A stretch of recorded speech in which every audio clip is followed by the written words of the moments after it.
Sementara itu, saudara, tempat pembuangan akhir TPA Blang Bintang yang sempat vakum akibat pintu masuk diblokir oleh warga, kini kembali beraktivitas setelah tuntutan warga dipenuhi oleh pengelola TPA.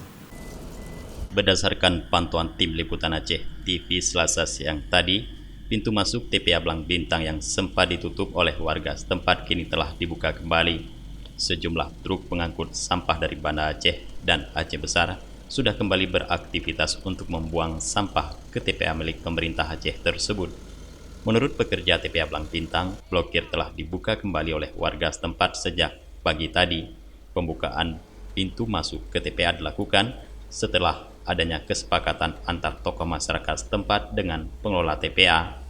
Sebagaimana diberitakan sebelumnya, tokoh masyarakat Kecamatan Blang Bintang sempat memblokir pintu masuk tempat pembuangan akhir yang ada di kecamatan tersebut.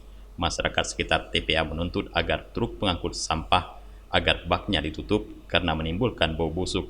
Selain itu, warga juga meminta limbah dari TPA agar tidak dialirkan ke sungai dan meminta TPA untuk segera membangun pagar agar ternak warga tidak masuk. Setelah dibuka kembali pintu blokir TPA, sejumlah sampah yang sebelumnya sempat menumpuk pada beberapa titik di wilayah Aceh Besar kini telah kembali diangkut. Warga berharap tuntutan sesuai dengan kesepakatan segera dapat dipenuhi agar tidak menimbulkan masalah di kemudian hari. Dari Aceh Besar, Tim Liputan Aceh TV melaporkan.